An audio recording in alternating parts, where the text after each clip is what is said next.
Friends, welcome my self Neetu. आज हम जो टॉपिक कवर करने वाले हैं वो है लड़कियों से संबंधित मुद्दे। ये टॉपिक जो है ये बीए 6th सेमेस्टर के सोशोलॉजी जो सब्जेक्ट है उसका ये टॉपिक है। और ये जो क्वेश्चन है ये आया हुआ था, ये बीए 6th सेमेस्टर का ये क्वेश्चन है ना, तो ये आया हुआ था पेपर में। ठीक है, तो इसलिए मैंने सोचा कि मैं आपको यहाँ पर इस तरह से सॉल्व्ड जो क्वेश्चन है इस तरह से आपको मैं यहाँ पर दे दूँ, क्योंकि जब हमारे ऑनलाइन जो है पेपर हुए थे तब मैंने ये क्वेश्चन आंसर्स लिखे थे, तो मैंने सोचा कि आपके साथ में अपना शेयर कर दूं। और साथ साथ में आपको मैं ये भी बताऊंगी कि आपको कोई भी क्वेश्चन आता है तो उसको किस तरह से अटेम्प्ट करना चाहिए, क्योंकि मैं हमेशा ये बोलती हूँ कि एक टीचर जब आपको क्लास में पढ़ाता है तो हर एक व्यक्ति को, हर एक बच्चे को जो है वो एक ही तरीके से पढ़ाता है। ठीक है, लेकिन फिर भी क्लास में कुछ बच्चे ऐसे होते हैं जिनके ज़्यादा नंबर आते हैं और कुछ ऐसे होते हैं जिनके कम नंबर आते हैं। तो इसके पीछे रीज़न माफ़ कीजिएगा, इसके पीछे रीज़न सिर्फ इतना ही है कि हमको क्वेश्चन को अटेम्प्ट करने का तरीका आना चाहिए, किस तरह से हमें शुरुआत करनी है, किन किन चीज़ों को हमें उसमें ऐड करना है और किस तरह का हमारे लिखने का फॉर्मेट होना चाहिए। अगर आपको वो पता है तो आपने नॉलेज जो आपके पास है उसको आप सही तरह से टीचर के सामने रख पाओगे। ठीक है, तो उसी चीज़ के बारे में यहाँ पर मैं सबसे पहले बात करूँगी। ठीक है, ये तो आपको पता ही चल चुका होगा कि हमारे जो बीए में क्वेश्चंस आते हैं वो 18 मार्क्स के होते हैं। ठीक है, तो 18 मार्क्स के लिए आपको कम से कम ऐसा बोला जाता है कि जो 18 मार्क्स का क्वेश्चन होता है उसमें आपको कम से कम जो है वो 6 पेज आपको लिख के ही आने पड़ते हैं। ठीक है, और उसके बाद एक फॉर्मेट होता है। ठीक है, जैसे कि सबसे पहले कोई भी क्वेश्चन आता है तो आपने उसकी ना इंट्रोडक्शन लिखनी है। ठीक है, जो फर्स्ट नंबर पर आपने चीज़ लिखना शुरू करना है वो उसकी इंट्रोडक्शन है। ठीक है, और इंट्रोडक्शन में आपको कोई भी चीज़ याद रखने की, याद करने की ज़रूरत नहीं है। आपको इंट्रोडक्शन में ये चीज़ बतानी है, जैसे हमारा यहाँ पर ये क्वेश्चन है कि लड़कियों से संबंधित मुद्दे। ठीक है, तो यहाँ पर आपने जो इंट्रोडक्शन है उसमें थोड़ा सा ब्रीफली बता देना है कि लड़कियों से संबंधित कौन कौन से मुद्दे हैं। ठीक है, लड़कियों को किन किन प्रॉब्लम को फेस करना पड़ता है, तो हम एक जो भी लड़की है उसने अपनी ज़िंदगी में कौन कौन सी चीज़ों को फेस किया है, छेड़छाड़ को फेस किया है, या फैमिली में जो मेम्बर्स हैं आपको कहीं घूमने नहीं जाने देते, अपनी मर्जी के कपड़े नहीं पहनने देते हैं, तो आपने जो भी रिस्ट्रिक्शंस अपनी ज़िंदगी में फेस की हैं वो सारी लिख डालो और बिल्कुल भी गलत नहीं होगा। ठीक है, और जितना आप अपनी नेचुरल लिखने की कोशिश करोगे एग्जामिनर आपसे उतना ही ज़्यादा खुश हो जाएगा। तभी बोलते हैं कि किताबी ज्ञान आपको ज़्यादा नहीं लिखना है। ठीक है, किताबी ज्ञान उतना पूरी तरह से उस तरह से मेंशन नहीं करना है, उसमें जो एग्जांपल्स हैं वो अपने रियल लाइफ के एग्जांपल वहाँ पे आप डाल दो। तो जितना ओरिजिनल चीज़ें आप वहाँ पे डालोगे ना, आपको आपके टीचर जो चेक करने वाला एग्जामिनर है उसके माइंडसेट पे थोड़ा सा इसका अच्छा इफेक्ट पड़ता है। ठीक है, तो चलिए धीरे धीरे मैं बताती जाऊंगी कि पहला स्टेप तो मैंने बता दिया कि जब आप क्वेश्चन कोई अटेम्प्ट करते हो तो सबसे पहले आपको इंट्रोडक्शन लिखनी है। तो यहाँ पर ये क्वेश्चन आता है कि लड़कियों से संबंधित मुद्दे। इसकी इंट्रोडक्शन में लिखा है भारत, ठीक है, दुनिया तथा भारत में लगभग आधी जनसंख्या स्त्रियों की है, पर लगभग, ठीक है, इसमें याद रखना कि दुनिया तथा भारत में लगभग आधी जनसंख्या स्त्रियों की है, पर अलग अलग देशों में स्त्रियों की जो स्थिति है यानी स्त्रियों का जो स्टेटस है वो समान नहीं है। हिंदू शास्त्रों में जो स्त्री है उसको अर्धांगिनी माना जाता है। ठीक है, तथा हिंदू समाज में इसका वर्णन लक्ष्मी, दुर्गा, काली, सरस्वती आदि के रूप में किया गया है। आपको पता है कि हम जो एक स्त्री है, हम जो महिला है उसको कोई लक्ष्मी भी बोलता है। जब छोटी गुड़िया पैदा होती है तो उसको घर में बोलते हैं लक्ष्मी आई है। ठीक है, दुर्गा भी बोलते हैं, काली भी बोलते हैं, सरस्वती भी बोलते हैं। ठीक है, तो इस तरह से भी हमको अलग अलग नाम दिए जाते हैं। स्त्री को भारत में भारत माता कहकर भी बुलाते हैं, उसके प्रति आभार और श्रद्धा प्रकट करते हैं। यहाँ तक कि कोई धार्मिक यज्ञ कर्मकांड स्त्री के बगैर अधूरे माने जाते हैं। जैसे कि आपने देखा होगा रामायण में जो श्री राम जब यज्ञ करते हैं तो वो अकेले यज्ञ नहीं करते हैं। हाँ, उस वक्त उनकी जो पत्नी है माता सीता वो उनके साथ नहीं थी, लेकिन उन्होंने उनकी प्रतिमा, एक मूर्ति बनवा कर रखी, ये दिखाने के लिए कि मैं अकेला यज्ञ नहीं कर रहा हूँ, मेरी पत्नी मेरे साथ में बैठी हुई है। ठीक है, तो हमेशा याद रखना कि पहले के जो यज्ञ हवन हुआ करते थे पत्नी के बिना नहीं हुआ करते थे। जो शादीशुदा व्यक्ति है वो अपनी पत्नी के साथ ही बैठ के यज्ञ करेगा। ठीक है, फिर है उत्तर वैदिक काल में स्त्रियों की स्थिति काफ़ी अच्छी थी। इसमें हमेशा याद रखना कि जो उत्तर वैदिक काल है उसमें महिलाओं की सिचुएशन काफ़ी ज़्यादा अच्छी थी, पर मध्य युग आते आते स्त्रियों की जो स्थिति है काफ़ी ज़्यादा ख़राब होने लगी। और स्पेशली 19वीं शताब्दी की बात करें तो उसमें तो महिलाओं की सिचुएशन कुछ ज़्यादा ही ख़राब होने लगी थी।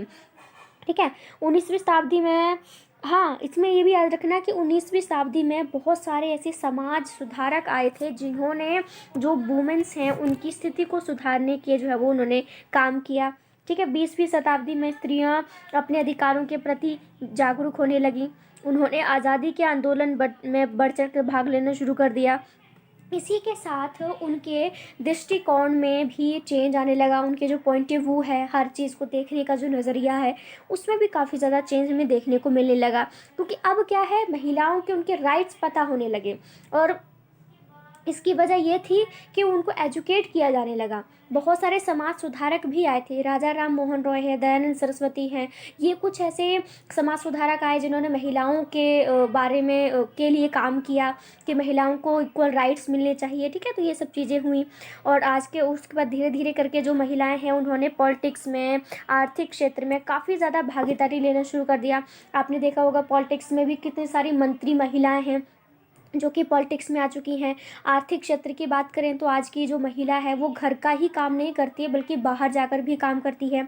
जो लड़कियां हैं वो शादी कम उम्र में नहीं करती हैं, वो अपनी पूरा सेटल होती हैं, अच्छा खासा कमाती हैं, सेल्फ डिपेंड हो जाती हैं, तब जाके वो शादी वगैरह करती हैं। ठीक है, तो ये चीज़ भी धीरे धीरे करके चेंज हुई है। ठीक है, लेकिन पहले जो लड़कियां थी उनकी सिचुएशन बहुत ही ख़राब थी, धीरे धीरे करके इसमें चेंज हुआ है। ठीक है, तो ये थोड़ी सी इंट्रोडक्शन हम इसमें दे देते हैं अबाउट महिला जो भी लड़कियां हैं। ठीक है, तो इस बारे में हम थोड़ी सी इंट्रोडक्शन दे देते हैं। ठीक है, अब जो यहाँ पर नेक्स्ट चीज़ आती है हमारे देखने को, वो आते हैं मुद्दे। अब यहाँ पर भी आपको एक चीज़ सुनना बहुत ज़्यादा ज़रूरी है। जब आपसे मुद्दे पूछे गए हैं तो सबसे पहले क्या करोगे, इस तरह का कहीं ना कहीं से थोड़ा सा स्टेंजा, एक ढांचा सा आप बना लो और वहाँ पर ये जो मैंने पॉइंट्स इस तरह से मेंशन किए ना, ये इस तरह से वहाँ पे जाके पॉइंट आप लिख दो। ठीक है, मैं दोबारा से कर देती हूँ। ठीक है, इस तरह का जो है फॉर्मेट थोड़ा सा बना दो और वहाँ पे जाके आप क्या करो कि इस तरह के जो पॉइंट हैं उनको मेंशन कर दो। इसका फ़ायदा ये होता है कि एग्जामिनर आपके ये जो पॉइंट हैं जो आपने लिख दिए हैं एक स्टेंजा बना के, इन्हीं को देखकर ही आपको मार्क्स दे देगा। बाकी आप धीरे धीरे करके एक्सप्लेन करोगे एक एक पॉइंट को कि उसके अंदर क्या है, एग्जामिनर इतना ध्यान नहीं देगा। वो आपका जो ये जो मेन चीज़ है ना उसी को देखकर ही समझ जाएगा कि आपको इस टॉपिक के बारे में बहुत ज़्यादा नॉलेज है। आपको कितनी नॉलेज है वो अच्छे से पता लग जाएगा उसको यहीं से ही, और फिर वो आगे भी उसको पता लगेगा कि हाँ इसको पता है, तो आगे मुझे ज़्यादा ध्यान से चेक करने की ज़रूरत नहीं है। और दूसरी बात, ठीक है, कि आपको इस तरह से कोई भी कार्टूनी फ़ोटो या जो भी होता है ना ड्राइंग वगैरह वो बना देनी है। मैं हमेशा ही आपको बोलती हूँ। ठीक है, ज़रूरी नहीं है आपको कोई प्रॉपर ड्राइंग आती हो कि कुछ बच्चे बोले कि जी हमें ड्राइंग ही नहीं आती है।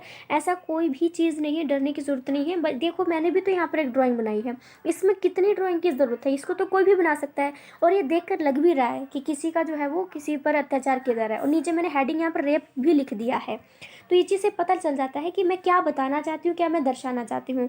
तो जब आप क्वेश्चन एक अटैम्प्ट करते हो तो इस तरह का स्टैंडर्ड तो ज़रूर ही बता देना, जो पॉइंट्स हैं उनको एक्सप्लेन करने से पहले सब पॉइंट्स लिख देना, और यहाँ पे थोड़ा कहीं ना कहीं जो है ड्राइंग भी बनाने की कोशिश करना, तो इससे काफ़ी इफेक्ट आपका पेपर में पड़ जाएगा। ठीक है, मैं आपको पहले बता चुकी हूँ कि मैं यहाँ पर इस टॉपिक के बारे में ही नॉलेज नहीं दे रही हूँ, मैं ये आपको ये भी बता रही हूँ कि आपको क्वेश्चन किस तरह से अटैम्प्ट करना है। ठीक है, तो पहले नंबर पर हमने क्या किया, ठीक है, मैं आपको बता चुकी हूँ कि फर्स्ट नंबर पर हमने इंट्रोडक्शन देनी है। ठीक है, दूसरे नंबर पर अगर किसी क्वेश्चन से रिलेटेड परिभाषा है यानी कि डेफिनेशन है तो आप दूसरे नंबर पर डेफिनेशन को लिख देना। अगर नहीं है तो दूसरे नंबर पर हम क्या करेंगे, सीधा हमने मुद्दे को ही लिख दिया। ठीक है, ये हमने करनी है। अब ये जो पॉइंट्स हैं उनको धीरे धीरे करके हम एक्सप्लेन करना शुरू करते हैं। सबसे पहले हमारे, अब आपको टॉपिक तो याद है ना, टॉपिक है हमारा लड़कियों से संबंधित मुद्दे। ठीक है, तो सबसे पहला जो अपना मुद्दा आता है वो आता है सेक्सुअल अब्यूज़। ठीक है, सेक्सुअल अब्यूज़ जो है ये तो ऐसा एक मुद्दा है जो आज तक ख़त्म ही नहीं हुआ है, और मुझे लगता नहीं कि जिस तरह से हमारा समाज बिगड़ता जा रहा है ये सेक्सुअल अब्यूज़ महिलाओं के खिलाफ कभी ख़त्म भी नहीं होगा, चाहे आप कितने भी कानून बना लो। क्योंकि समाज की मेंटेलिटी इतनी बुरी हो चुकी है कि एक लड़की जो है वो रात के 10 बजे भी घर से बाहर बिल्कुल भी सेफ़ नहीं है, घर में भी सेफ़ नहीं है। बहुत सारे, मैंने अभी 1-2 दिन पहले ही एक आर्टिकल पढ़ा था, उसमें उसका रियल पिता जिसने उसको पैदा किया है, जैसे माता पिता रियल नहीं होती बिल्कुल हमारे, वो उसका बाप जो है वो उस लड़की के साथ रेप करता था, अपनी खुद की रियल बेटी के साथ में रेप करता था। तो आप खुद ही इस एग्जाम्पल से समझ सकते हो कि लड़कियां कितनी ज़्यादा कहाँ सेफ़ हैं। तो इसका सीधा सीधा जवाब यही है कि लड़कियां कहीं भी सेफ़ नहीं हैं, कहीं भी नहीं है। जब उसका रियल बाप उसके साथ रेप कर सकता है तो हम दूसरों से क्या उम्मीद करेंगे। बिल्कुल भी सेफ्टी हमारी है ही नहीं। और जिस तरह से मैंने भी बोला कि माहौल चल रहा है ना, अपनी सेफ्टी का तो कभी कुछ होने वाला ही नहीं है। ठीक है, तो इसके जो मुद्दे की हम बात करते हैं तो सबसे पहला जो मुद्दा आता है, जो समस्या आती है, वो सेक्सुअल अब्यूज़ आता है।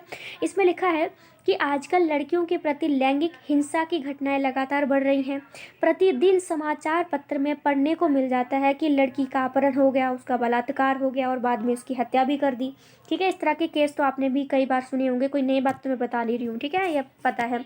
फिर 5 से 7 वर्ष की बच्ची के साथ भी रेप कर दिया। मतलब ये आजकल रेप का इतना सिस्टम चला हुआ है कि उम्र नहीं देखते हैं, 3 साल की, 2 साल की, 1 साल की, कितनी भी साल की लड़की हो उसके साथ रेप कर देते हैं। ठीक है, इतनी खराब मेंटेलिटी इस दुनिया की हो चुकी है। ऐसी घटनाएं अब आम हो चुकी हैं। लोग अपनी लैंगिक तृष्णा पर काबू नहीं रख पाते हैं और ऐसे घृणित कार्य कर देते हैं। इस प्रकार यह भी लड़कियों के प्रति एक गंभीर मुद्दा है जिस पर ध्यान देने की बहुत बहुत ज़्यादा ही ज़रूरत है। ठीक है, अब दूसरे पॉइंट की बात करते हैं। ये देखो, जो हम लोग क्या है, जो व्यक्ति बिल्कुल सही है, जिसको आंखों से दिखता है ना, वो तो इन पॉइंटों का क्या करेगा, अभी सीधा स्क्रीनशॉट लेगा और चला जाएगा। ठीक है, वो बाद में उसको याद कर लेगा और मुझे इस बात से कोई दिक्कत भी नहीं है। लेकिन मैं ये सारे पॉइंट एक्सप्लेन उन बच्चों के लिए कर रही हूँ जो कि देख नहीं पाते हैं, जो सिर्फ सुनकर ही पढ़ते हैं। ऐसे बहुत सारे ब्लाइंड स्टूडेंट्स हैं जिनका मैंने खुद पेपर दिया है। मेरी लाइफ में स्टूडेंट्स मेरे साथ भी रहे हैं, मेरे बिल्कुल फ्रेंड्स भी में कुछ ब्लाइंड हैं, तो उनको ये प्रॉब्लम का फेस करनी पड़ती है। इसीलिए मैं ऐसे टॉपिक को लिख कर भी देती हूँ और सारा का सारा रीड भी कर रही हूँ, ताकि वो सुनकर इस चीज़ के बारे में नॉलेज गेन कर सके। ठीक है, चलिए दूसरा जो हमारे पास मुद्दा आता है वो आता है कि ठीक है, डिक्लाइनिंग सेक्स रेशो। क्योंकि आजकल क्या हो रहा है, हमारी जो लड़कियां हैं ना, उनको एक तो है, उनको रेप करके मार डालते हैं। ठीक है, ये तो आपको पता चल गया। दूसरी बात ये है कि कुछ ऐसे लोग हैं जो आज भी लड़का लड़की में डिफरेंस करते हैं। ठीक है, आज भी उनके लिए लड़का ही सबसे अच्छा है, क्योंकि वो खानदान का नाम रोशन करेगा, खानदान को आगे बढ़ाएगा। इस तरह की मेंटेलिटी आज भी लोगों के दिमाग में पड़ी हुई है, जो कि बहुत ही घटिया सोच की चीज़ें हैं। तो ये पॉइंट यही है कि आज के टाइम में भी लड़कियों के जो अनुपात है वो लगातार गिरता ही चला जा रहा है। क्योंकि ठीक है, लिंग अनुपात का अर्थ है कि किसी विशेष क्षेत्र में लड़कों के पीछे कितनी लड़कियां हैं। ठीक है, यहाँ पर लड़कों के पीछे का मतलब ये मत समझ लेना कि एक लड़के के पीछे कितनी लड़कियां पड़ी हुई हैं। नहीं, यहाँ पर मतलब ये है कि अगर 10 लड़के हैं तो उसमें से मुश्किल से 4 लड़कियां होंगी। मतलब 10 लड़के हैं और लड़कियां जो होंगी सिर्फ और सिर्फ 4 ही होंगी। तो ये इस चीज़ से आप अंदाज़ा लगा सकते हैं कि लड़कियों की जो संख्या है वो लगातार घटती ही चली जा रही है। फिर आता है कि भारत का लिंग जो अनुपात है वो 1000 पे 940 है। यानी कि 1000 लड़के हैं और क्या है, 940 लड़कियां हैं। बाकी जो हमारे बीच में 60 लड़कियां तो है ही नहीं। क्यों? क्योंकि लोग क्या करते हैं कि लड़की, एक तो देखो लड़कियों को मारने के तरीके भी बहुत सारे हैं। या तो उसको माँ के कोख में, माँ के पेट में मार डालेंगे, जब ये पता लग जाएगा कि लड़की है तो उसे मार डालेंगे। अगर वो पैदा हो जाती है तो फिर उसको वहाँ से मार डालते हैं। बड़ी हो जाती है तो रेप करके मार डालते हैं। शादी हो जाती है तो दहेज के जरिए उसको मार डालते हैं। ठीक है, ये ऐसी चीज़ें हैं जो सिर्फ लड़कियों पर अत्याचार करने के लिए सोसाइटी बनी हुई है। बड़ी ऐसा मुझे खुद को भी कभी कभी शर्म आती है कि मैं एक ऐसे समाज में लड़की के रूप में क्यों पैदा हुई। क्योंकि ये लोग, सब लोग इस तरह से है कि लड़कियों पर अत्याचार करने के नए नए आइडियाज़ ही ढूंढते रहते हैं। ठीक है, फिर है अर्थात प्रत्येक 1000 लड़कों के पीछे 940 लड़कियां हैं। इसका अर्थ है कि लड़कियां कम हो रही हैं। अगर कम, वह लिखा है कि इस कम होते लिंग अनुपात से उनके प्रति हिंसा भी बढ़ रही है, उनके प्रति अत्याचार भी बढ़ रहे हैं, जो कि एक बहुत बड़ी सामाजिक समस्या भी बनी हुई है। नेक्स्ट पॉइंट की बात करते हैं। नेक्स्ट पॉइंट अपनी एजुकेशन की आती है। एजुकेशन की भी समस्या लोगों को, जो लड़कियां हैं उनको फेस करनी पड़ती है। तो इसमें नेक्स्ट आता है एजुकेशन की सामाजिक परिवर्तन लाने में तथा व्यक्तिगत जीवन को परिवर्तित करने में शिक्षा एक महत्वपूर्ण भूमिका निभाती है। परंतु लड़कियों को लड़कों की तुलना में कम शिक्षा दी जाती है। इसका कारण है लोगों की सोच। ठीक है, लोग सोचते हैं कि लड़कों ने तो बड़े होकर पैसे कमाकर घर चलाना है, परिवार पालना है, परंतु लड़कियों ने क्या करना है, लड़कियों ने तो विवाह के बाद अपने ससुराल चले जाना है, उन्हें वो शिक्षा लेकर क्या करेंगी। इसलिए लोग लड़कियों को कम या फिर बहुत ही कम ज़्यादा एजुकेशन दिलाते हैं। ठीक है, ताकि वो जीवन में थोड़ा बहुत ही कुछ कर सके। तो ये एजुकेशन को लेकर लोगों ने यही किया है। आजकल के पेरेंट्स, आपने देखा होगा, लड़कियों को पढ़ाते ज़रूर हैं लेकिन कोई कोई पेरेंट्स हैं जो उनको 8वीं तक पढ़ा देगा, कोई कोई जो है जो सिर्फ 10वीं तक पढ़ा देगा, और कोई कोई मान लो अच्छे हैं तो वो सिर्फ आपको 12वीं तक ही पढ़ा देंगे। लेकिन 12वीं तक आपको कोई पढ़ा दिया गया है तो उसका भी कोई मीनिंग नहीं है, क्योंकि आपको अगर पढ़ाया जा रहा है तो आपको उस लेवल तक जो है आपको पढ़ाया जाए जिससे कि आप नौकरी हासिल कर सको। पढ़ाई का जो मतलब है वो तभी निकलता है जब आपने उस पढ़ाई के ज़रिए नौकरी हासिल की है। लेकिन पेरेंट्स क्या करते हैं, अपनी लड़कियों को 8वीं 9वीं 10वीं तक पढ़ाते हैं और उसके बाद घर बिठा लेते हैं और बोलते हैं कि हाँ जी हमने तो अपनी लड़की को पढ़ाया। तो हमारा अगला जो पॉइंट आता है वो आता है चाइल्ड मैरिज। ठीक है, चाइल्ड मैरिज यानी कि बाल विवाह। अब ये तो एक कॉमन पॉइंट है जो लड़कियों को अपनी ज़िंदगी में फेस ही करना पड़ता है, क्योंकि क्या होता है कि बहुत ही कम उम्र में जो लड़कियां हैं उनकी शादी कर दी जाती है, ना वो ढंग से बड़ी हो पाती हैं, ना शारीरिक रूप से बड़ी हो पाती है, ना मेंटली वो स्ट्रांग हो पाती हैं। ठीक है, लेकिन पेरेंट्स क्या करते हैं, बस कम से कम 14 15 16 की हो जाने पर उनकी शादी जो है वो कर देते हैं, जो कि पूरी तरह से इलीगल है, गैर कानूनी है, क्योंकि सरकार ने लड़कियों की शादी करने की जो उम्र है वो 18 वर्ष करके रखी हुई है। थोड़ा थोड़ा चेंज आया ज़रूर है कि लोगों ने बदलाव करना शुरू किया है, उनको लड़कियों को थोड़ी खुली छूट देना शुरू किया है, लेकिन हमारे अगर ग्रामीण समाज की बात करूं, आज भी गांव में जाके देखोगे तो आज भी वही के वही हाल है। ज़रा सी लड़की बड़ी होना, थोड़ी सी कहीं उसकी हाइट बढ़ गई, मान लो थोड़ी सी मोटी हो गई, तो लोगों को लगता है कि लड़की जवान हो गई है और फिर उसकी शादी कर देते हैं, उसकी उम्र बिल्कुल भी नहीं देखते हैं। और दूसरी बात ये भी नहीं देखते हैं कि उस लड़की को अभी शादी करनी है कि नहीं करनी है, उसको वो जो इस लड़के से शादी की जा रही है वो लड़का पसंद है कि नहीं पसंद है, कुछ नहीं देखा जाता है, बस उनकी चाइल्ड मैरिज जो वो कर दी जाती है। ठीक है, तो ये पूरी तरह से गैर कानूनी हो जाता है। नेक्स्ट, भेदभाव की बात करते हैं। ऑफ कोर्स जो लड़कियां हैं उनके साथ भेदभाव किया जाता है, क्योंकि लड़कों की तुलना में लड़कियों के साथ भेदभाव किया जाता है। किन किन मामलों में? लड़कियों को लड़कियों की तुलना में कम एजुकेशन दी जाती है, उनको बाहर घूमने नहीं दिया जाता है, उनको मनमर्जी के कपड़े नहीं पहनने दिए जाते हैं। ठीक है, उनको नौकरी नहीं करने दिए जाती है। ठीक है, और पेरेंट्स, मतलब ये जो डिफरेंस है, ये जो भेदभाव है, वो हमारे खुद के पेरेंट्स ही हमारे साथ ऐसा करने लग जाते हैं। ठीक है, लड़कों को ज़्यादा इंपॉर्टेंस देते हैं, लड़कियों को कम इंपॉर्टेंस देते हैं। ठीक है, ये चीज़ भी बहुत ही बुरी आते हैं। ठीक है, अगर किसी किसी के व्यक्ति के घर में लड़की पैदा हो जाती है तो वो उसको बोझ समझने लगते हैं कि अब इसकी शादी भी करानी है, इसके लिए दहेज कहाँ से इकट्ठा करेंगे। कई बार तो लड़कियों को बेच भी देते हैं कोई लोग इसी वजह से। तो काफ़ी ज़्यादा भेदभाव जो है वो लड़कियों को अपनी ज़िंदगी में फेस करने पड़ते हैं। एक लाइफ लड़की की जीना इतना ईजी नहीं होता है। ठीक है, लड़कियों की बड़ी मांगों पर भी ध्यान नहीं दिया जाता है, जब बल्कि लड़कों की छोटी छोटी मांग भी पूरी कर दी जाती है। लड़कियों की शिक्षा आधे रास्ते में रुकवा दी जाती है। ठीक है, लड़कों की चाहे कितनी बार भी फेल हो जाए, एक बार फेल हो गया, 2 बार फेल हो गया, फिर भी उनको आगे पढ़ने की पूरी इजाज़त जो है वो दे देते हैं। तो काफ़ी सारी चीज़ें हैं जो लड़कियों को अपनी ज़िंदगी में फेस करनी पड़ती है। नेक्स्ट जो प्रॉब्लम आती है वो आता है डोरी। ठीक है, डोरी यानी कि क्या आता है, अपनी दहेज की बात करते हैं। जो लड़कियां हैं उनको दहेज की बहुत ज़्यादा प्रॉब्लम फेस करनी पड़ती है, क्योंकि एक तो जब लड़की पैदा होती है तो पेरेंट्स उसको बहुत समझने लगते हैं, क्योंकि उनको लगता है कि इसकी शादी करनी है तो हमें दहेज इकट्ठा करना पड़ेगा। ठीक है, दूसरी बात ये है कि अगर लड़की की शादी कहीं हो जाती है तो उसके ससुराल वाले उसको दहेज को लेकर बहुत ही तंग करते हैं कि तू इतना दहेज लेके आ। शादी के बाद भी वो उसको फोर्स करते रहते हैं कि अपने पापा से अब इतने पैसे लेके आ जा, अब इतने पैसे लेके आ जा। तो इतना थोड़ा मुश्किल होता है। और अगर दहेज उसके पिता ने ज़्यादा नहीं दिया जितनी उन्होंने मांग की थी तो लड़की को टॉर्चर करना शुरू कर देते हैं, उसको फिज़िकली मारते कूटते भी हैं, उसको मेंटली बहुत ही टॉर्चर करते हैं, और इसी वजह से कई बार उनको जला भी देते हैं। आपने कई सारे केसेस देखे होंगे कि दहेज की वजह से ससुराल वालों ने अपनी बहू को जला दिया, या फिर कई बार लड़कियाँ खुद ही आत्महत्या कर लेती हैं, क्योंकि उस वक्त ना ही तो उनके पेरेंट्स उनके सपोर्ट में आते हैं और ना ही उनके ससुराल वाले, ना उसका हस्बैंड। तो उस प्रकार से उनके पास कोई चारा नहीं बचता है और वो क्या करती हैं, सुसाइड कर लेती हैं। ठीक है, तो जो दहेज है वो भी लड़कियों को अपनी ज़िंदगी में काफ़ी ज़्यादा फेस करना पड़ता है। उसके बाद नेक्स्ट पॉइंट हमारे पास आता है नेगलेक्टिंग। इसमें आता है कि अगर किसी व्यक्ति को 2 बच्चे, एक लड़का या एक लड़की है, तो उनमें से लड़के को प्रत्येक कार्य में प्राथमिकता दी जाती है। सिंपल से नेगलेक्टिंग में क्या होता है, इसमें लड़की को इग्नोर करते हैं और लड़के को ही सारी इंपॉर्टेंस दे देते हैं। ठीक है, ये जो नेगलेक्टिंग वाला पॉइंट है और ये जो भेदभाव वाला पॉइंट है, काफ़ी हद तक सिमिलर हमें देखने को मिलते हैं। तो आप इसको एक ही हेडिंग दे लेना, थोड़ा थोड़ा कहीं कहीं पे एक्सप्लेन कर दीजिएगा। ठीक है, इसमें ज़्यादा कुछ अलग नहीं है। फिर हमारा आता है फीमेल ठीक है, इन्फेटिसाइड। ऑफ कोर्स क्या होता है इसमें, वही लिख रखा है कि हमारे देश में प्राचीन समय से ही ऐसा होता आया है कि कई समूह लड़की के जन्म के तुरंत बाद ही उसे मार डालते हैं। देश के कई कबीलों में ये प्रथा प्रचलित है।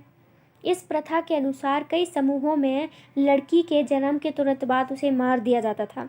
इस कार्य में दाई भी सहायता करती थी। आपने दाई जानते हो आप लोग?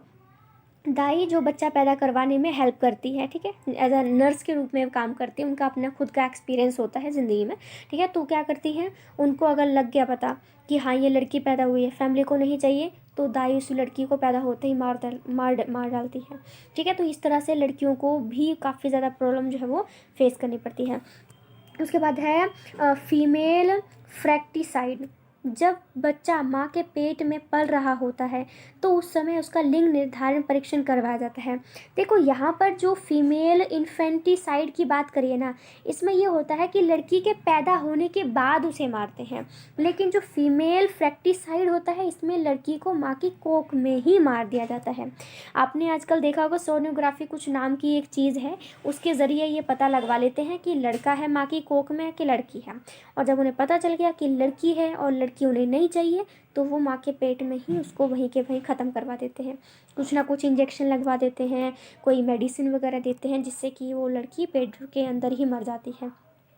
तो ये भी लड़कियों को कितना, और ये आजकल आपको पता है कि एक अपराध है ये। अगर कहीं ऐसा करते हुए कोई पाया जाता है ना, तो उसके खिलाफ़ आपको आराम से आप उसके खिलाफ़ कोई केस दर्ज करवा सकते हैं, कोई भी शिकायत कर सकते हैं कि आपके सामने ऐसा कोई मुद्दा आया हुआ है, ठीक है। अगला पॉइंट वेश्यावृत्ति। वेश्यावृत्ति मतलब प्रोस्टिट्यूशन की बात करिए। आपने देखा होगा आज के टाइम पे कितनी सारी ऐसी लड़कियां हैं जिनको किडनैप करके जो है वो इसमें सेक्स वर्किंग एरिया में लगा दिया जाता है। ना उनकी उम्र देखी जाती है, ना ही उनका शरीर देखा जाता है, बस ये देखते हैं कि वो लड़की है, ठीक है, वो पतली है, मोटी है, या उसमें शारीरिक ताकत है या नहीं है, कुछ नहीं है, बस उनको सीधा जो है वो सेक्स वर्किंग में उनको लगा दिया जाता है। आज भी कितनी सारी लड़कियों का किडनैप सिर्फ इसलिए होता है ताकि उनसे धंधा करवाया जा सके और पैसे कमाए जा सकें, ठीक है। तो ये भी लड़कियों को कितना ज़्यादा फेस करना पड़ता है। आप कहीं भी सर्च करोगे ना, इतने सारे ढेरों केसेस आपको आपके सामने आएंगे नज़र, जिसमें ये दिखेगा कि लड़कियों से ज़बरदस्ती ऐसे काम जो है वो अगवा करके करवाए जाते हैं। ज़बरदस्ती शादी, ऑफ कोर्स ज़बरदस्ती शादी भी लड़कियों को फेस करनी पड़ती है। कई बार माँ बाप जो होते हैं वो लड़की की मर्ज़ी के बिना उसकी शादी करवा देते हैं, और कुछ माँ बाप ऐसे होते हैं जो शराब के लिए अपनी लड़की को कहीं भी बेच देते हैं, और कुछ ऐसे भी माँ बाप होते हैं जो किसी बुढ़े से अपनी लड़की की शादी करा रहे होते हैं, सिर्फ इसलिए कि उस बुढ़े ने उनको कुछ पैसे दिए हैं। तो ये चीज़ है कि ज़बरदस्ती शादी भी लड़कियों को अपने जीवन में फेस करना पड़ता है, ठीक है। तो लड़कियों की मर्ज़ी के बिना उनकी शादी किसी बुढ़े से कर दी जाती है, क्योंकि वो दहेज नहीं ले रहा है। दहेज की प्रॉब्लम से भी किसी बुढ़े के साथ बांध देते हैं उसको। लड़की अगर किसी लड़के से प्यार करती है तो माता पिता कहते हैं कि उनकी नाक कट गई, और इसलिए भी जल्दी से जल्दी उनकी शादी कर देते हैं। तो ये भी कितनी घटिया चीज़ें हैं जो उनको फेस करनी पड़ती हैं। हम उन्हें मर्जी का लाइफ पार्टनर भी नहीं चूज़ कर सकते, तो क्या जिएंगे। Behaviour towards girl child, simple सी बात है कि एक जो बच्ची है उसके प्रति माँ बाप का जो बिहेवियर होता है वो बहुत ही ज़्यादा घटिया हो जाता है, और स्पेशली उस घर में जहाँ पर लड़की को चाहता ही नहीं कोई कि लड़की पैदा हो। बहू सबको चाहिए लेकिन लड़की को पैदा नहीं करना चाहता। ये बहुत ही घटिया समाज में हम जी रहे हैं। फिर है लड़का ही चाहिए, जो कि पहले बता चुकी हूँ कि आज के समाज में भी इतना हम लोग बढ़ चुके हैं कि आज भी लोगों की थिंकिंग सिर्फ यही है कि हमको वह लड़का ही पैदा हो। ससुराल वाले दबाव डालते हैं कि लड़का ही पैदा करना, पहले से ही माँ को टेंशन दे देते हैं कि लड़का पैदा नहीं हुआ तो तुझे घर से निकाल देंगे, तू लड़की पैदा नहीं करेगी। अब ये तो सभी को पता है कि लड़का होगा या लड़की होगी ये किसी के भी हाथ में नहीं है, न मम्मी के न पापा के, लेकिन फिर भी लोग के दिमाग में यही है कि लड़का लड़का लड़का ही चाहिए, ठीक है, उसके बाद दबाव डालते रहते हैं। Thinking of people towards girl child, लिखा है कि लोग ये भी सोचते हैं कि लड़कियां तो पराया धन होती हैं, उन्हें अच्छी सुविधाएं, अच्छी शिक्षा इत्यादि देने की क्या ज़रूरत है। वैसे भी उनकी यह सोच आज नहीं बनी है, बल्कि ये प्राचीन समय से चली आ रही है। वैदिक काल में महिलाओं का पूर्ण सम्मान होता था, उन्हें कई प्रकार के राइट भी मिले हुए थे, लेकिन आज के समाज में ये सब चीज़ें कहीं ख़त्म ही हो चुकी हैं, या फिर इग्नोर कर दिया गया है इस चीज़ को, ठीक है।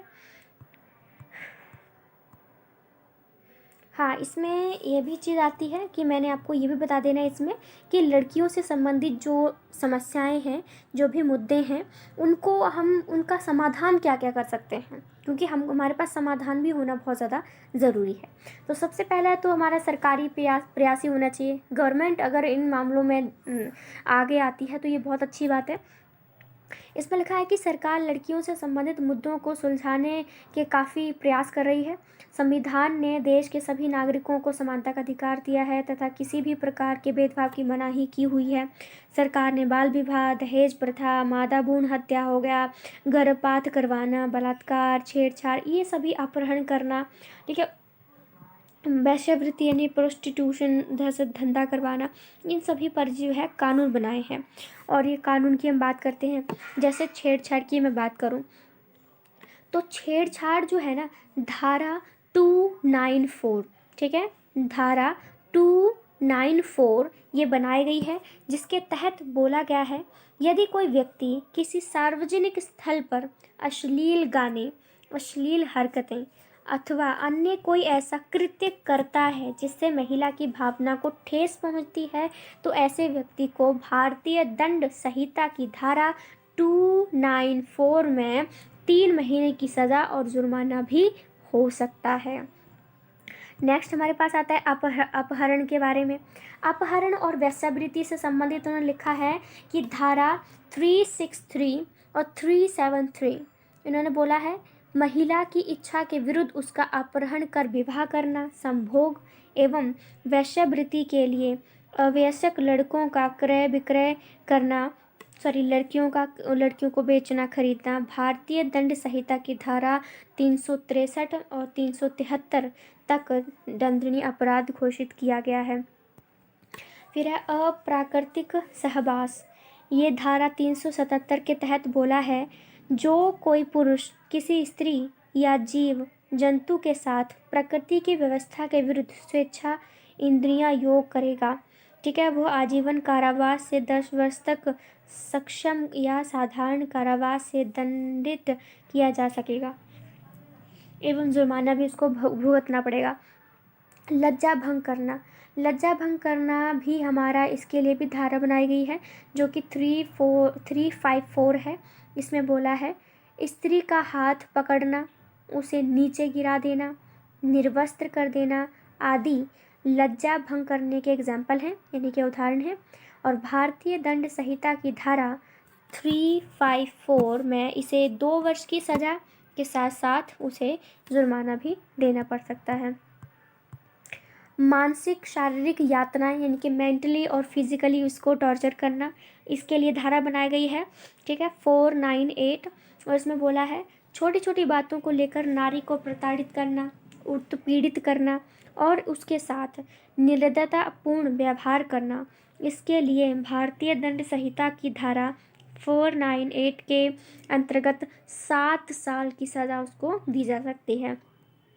बलात्कार के लिए कानून बना है 373, ठीक है, 376 के तहत बोला है किसी स्त्री की इच्छा के विरुद्ध या उसकी सहमति के बिना या उसे मृत्यु या चोट का भय बताकर सहमति प्राप्ति करते हुए अथवा उसे उसका पति बताते हुए यदि वो 16 वर्ष से कम आयु की है तो उसकी सहमति प्राप्त करके उसके साथ सहवास करना बलात्कार है। जैसे इसमें एक चीज़ और मैं आपको बता दूं, जैसे हम लोग गर्लफ्रेंड बॉयफ्रेंड बनाते हैं ना, अगर गर्लफ्रेंड बॉयफ्रेंड में गर्लफ्रेंड जो है वो 18 साल की नहीं है, वो 15 या 16 या 17 साल की है और वो अपनी मर्जी से किसी लड़के के साथ फिज़िकल होती है, सेक्स करती है, तो भी उस चीज़ को बलात्कार में ही गिना जाता है। ये चीज़ आपको पता होना चाहिए। आजकल के टाइम पे हर कोई फिज़िकल हो जाता है किसी के साथ में, तो ये चीज़ करना गलत है, ठीक है। नेक्स्ट अपने पास आता है कन्या भ्रूण हत्या। कन्या भ्रूण हत्या जो है इसके लिए धारा बनाई गई है 312 से 318 और इसमें कहा है यह एक गैर जमानती अपराध है जिसमें माता पिता, डॉक्टर व इससे जुड़े अन्य व्यक्तियों की सज़ा का प्रावधान है। धारा 312 से 318 के तहत सज़ा दी जा सकती है। ठीक है। तो इस प्रकार से ये क्वेश्चन है जिसमें मैंने आपको काफ़ी ज़्यादा कुछ यहाँ पर बता दिया है कि इनकी प्रॉब्लम्स क्या होती हैं, और साथ ही साथ में मैंने इनके जो है उपाय भी आपको बता दिए। ठीक है, तो आई होप आपको ये सेशन अच्छा लगा हो। अगर आपको सब कुछ अच्छा लगा हो तो लाइक, शेयर और सब्सक्राइब आपका जो दिल करे आप कर सकते हैं। So thank you so much friends, thank you.